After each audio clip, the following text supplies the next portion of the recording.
Pregue que a cana é doce, mas pregue que ela é dura. Pregue que existe céu e pregue que existe inferno. Estamos vivendo num tempo tão tranquilo de mensagem ocultada que ninguém pode mais falar em inferno no altar, que é tirado da pregação. Ninguém pode falar em inferno no meio da rua, que espanta os pecadores. Agora, os escândalos que está dentro de cada templo não espanta pecador, mas a mensagem espanta. Mas uma coisa eu quero te dizer: doutrina nunca desviou crente, doutrina nunca espantou pecador. O próprio João Batista falou muito forte e com o pulmão todo cheio de ar, dizendo: raça de cobra venenosa, vocês fugiram da ira futura de Deus, produzir fruto digno de arrependimento.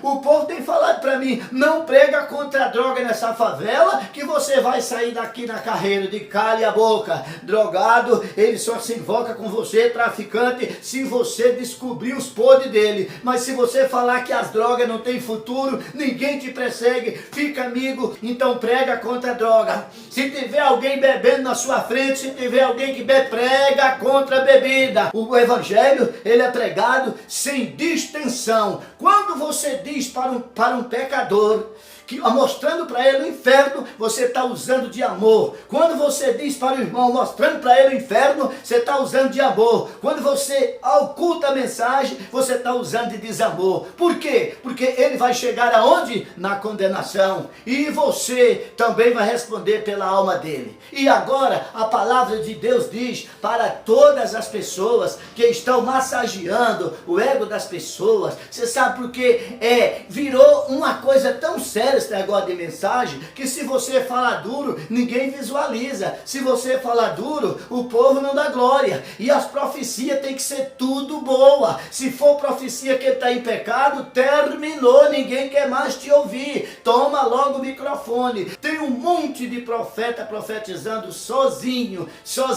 Por quê? Se profetiza só coisa boa, não é profeta e não está no Espírito. A Bíblia diz que todos os falsos profetas só profetizaram coisa boa para o rei. Mas vem o certo Miqueias que diz: tu está em pecado e todo o teu grupo volta para casa, não segue não, que vai dar tudo errado. O rei botou ele no fé de amargura e disse: quando eu voltar nós conversamos, Miqueias. E ele disse: o senhor voltar com vida. Ele voltou deitado no caixão, a sua vida já tinha sido ceifada, porque não acreditou. Profeta, ele tem direito de entregar o que Deus manda. Agora esse negócio de profeta em cima do altar, missionário em cima do altar, eu não conheço não. Profeta tem que sair no meio da rua e profetizar para as nações. Esse negócio do cara, todos os vídeos que eu vejo na internet é tudo falando somente dentro do templo, e as massagens tudo doce, ninguém vê uma mensagem dizendo do pecado daquela igreja.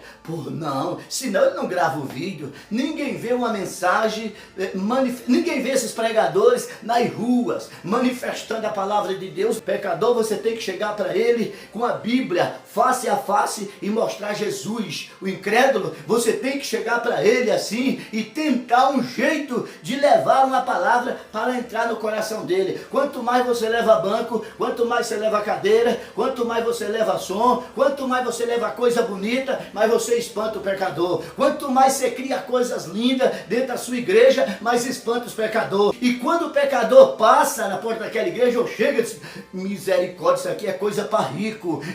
A liderança se veste no melhor paletó que existe. Vixe, esse homem é bilionário. Deixa que não tem nada, mas não sabe pregar. O apóstolo Paulo diz: eu me fiz de tolo para ganhar os tolos. quer dizer, se vestia de qualquer maneira para entrar na favela e se vestia de granfino para entrar entre os ricos. E essa é a sabedoria do evangelismo. Então, são tanto perfil que o povo usa no seu corpo para anunciar a palavra de Deus, muda até a voz, cria um curso de teologia. Se não tiver, ele faz, e se ele não tiver, ele cria, engrossa a voz. Salve dos irmãos com a paz do Senhor, aquela voz bem grossa. Lá fora ele fala de um jeito, no altar fala outro, e aí começa a falar o que ele quer e começa a anunciar. Você não encontra esse pregador em canto nenhum anunciando Jesus numa esquina, você só encontra ele ali.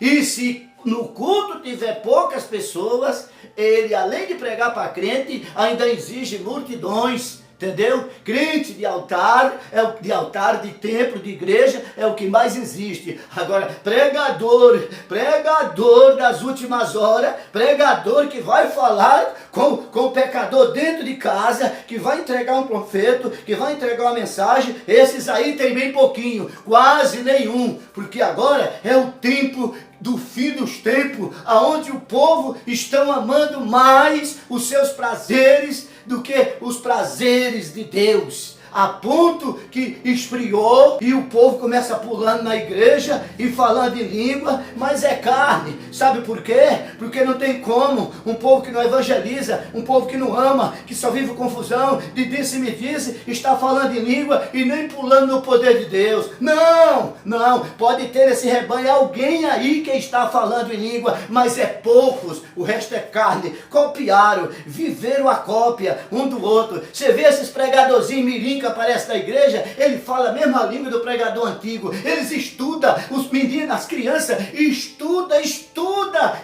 os pregadores famosos, desde pequenininho imitando a voz, e aí já começa a gravar e fazer vídeo, e o povo convidar e dizer, olha aí a unção, olha aí que menino usado. Com 17 anos ele se dizia para as drogas. Não tinha nada de Deus, o menino está copiando, o problema é cópia, meu filho. Os pregadores brasileiros pregam tudo num jeito só, ninguém pode, olha, quando um parou de falar do inferno, todos parou, quando um parou de falar de batismo com o Espírito Santo, todos parou. Então, na verdade, isso aí é uma coisa que está descendo, não está subindo, e você se prepare, se você estiver diante de uma Bíblia Sagrada, pregando o Evangelho, porque vai chegar um tempo que pregador do evangelho vai ser perseguido do mesmo jeito dos apóstolos. Agora, os que estão vivendo o que quer e o que deseja vão ser recebidos, porque agora o que vale é o dinheiro, o que vale é a posição, o que vale é o carrão, o que vale é você ter um curso de teologia, entendeu? Para pregar, tem um Camboriú aí que pro cara pregar nele tem que pagar. Olha só, onde é que está a perfeição? Foi embora a perfeição. E tem mais uma coisa, o cara aprendeu a abrir a Bíblia, já abre uma igreja. Aqui na minha cidade tem um cara louco, ele não é, ele só é crente, é louco, um crente louco, é louco mesmo, tem problema na mente, abriu um ministério, a coisa hoje é séria, e tem, aí você diz, não, a igreja grande foi na direção de Deus. Todas as igrejas foram abertas por confusão, todas, da maior a menor. Um porque quer fazer melhor e o outro porque quer fazer pior, e acaba sendo todos iguais. E terminou o salão de igreja um setor só de bagunça, de confusão e poder de Deus distante. E os fiéis vê tudo isso e fica caladinho lá no banco, sabendo que está tudo errado, mas calado é melhor, porque sabe que não tem jeito mais de mudar. Se mudar de igreja, eu vou para a igreja fulana. Quando você chega lá, todo mundo te recebe, te abraça, te beija, você diz, pronto, encontrei o meu lugar. Com 30 dias, pé em cima de você, empurrão, ataque, vou para outra igreja. Quando chega lá, com 2 meses, todo mundo te abraça, ai, você é um santo, você diz, pronto, encontrei o meu lugar. Daí a pouco a madeira come, sabe por quê? Porque espírito não existe. A igreja se tornou-se aqui nesse globo terrestre aqui, ela se tornou como a igreja de Coríntio, que quem tinha dinheiro é quem mandava, quem tinha posição era quem mandava. E o Paulo chegou lá e disse: vocês estão possuídos por espíritos imundos, espíritos enganadores, espíritos malignos, que tem acompanhado a igreja de Coríntio. E hoje nós estamos vivendo esse tempo. Sabe por quê? Porque quem manda agora não é o poder de Deus. Não. Se for uma pessoa que tem uma chinela no pé quebrada e conseguir levantar um paralítico, não, isso aí não foi Deus, esse cara já era bom, entendeu? Se uma pessoa se converter na porta e chegar lá dentro do templo e entrar todo bonitão, quem é você? Eu sou o vereador fulano, já é recebido, já vai para o altar. Por quem é você? Ah, eu sou o prefeito. Vixe, já coloca perto já do pastor. E agora, se entrar um sujeito de pé no chão, se entrar um sujeito que não tenha um pão ainda suficiente para comer, né? Uma casa para morar, todo mundo abaixa a cabeça, é desconsiderado e você não pega no microfone nunca. Mas se você for um cara de autoridade de leitura, com menos de 6 meses, você está ungido a pastor. Eu conheço muitos presbíteros ungidos dentro das maiores igrejas, que estão tudo em adultério. Por quê? Porque foram convidados para trabalhar para Jesus pela carne. Como é que se convida, se consagra um homem de Deus e depois ele cai em adultério? Adultério é o pecado mais fraco, mais baixo que pode existir na terra para um homem de Deus. Você encontrou pecado de todo tipo, de vários tipos entre os apóstolos. Agora, adultério, porque é separado o cara pela presença, é separado o cara pela boniteza, é separado o cara pelo anel. Então essas coisas estão dando errado. Agora, para você ser um obreiro, você tem que ter um curso de teologia. Sabe quem é que faz isso? A igreja romana. Então eles imitam totalmente a cada dia. E o que é que nós devemos fazer, missionário, para seguir a Deus?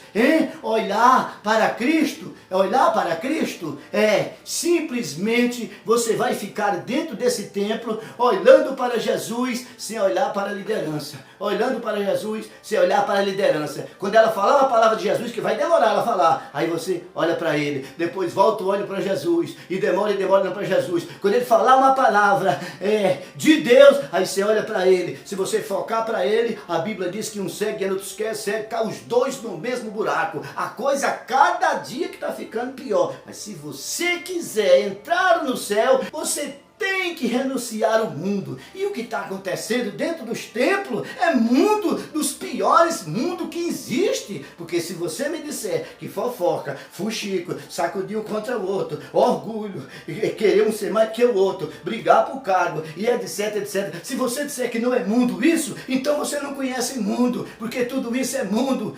É mundo, é a igreja de Coríntio. Então, vamos parar por aqui. Deus te abençoe. Se inscreva no canal e compartilhe o vídeo. Tem alguém assistindo sem se inscrever? Se inscreva.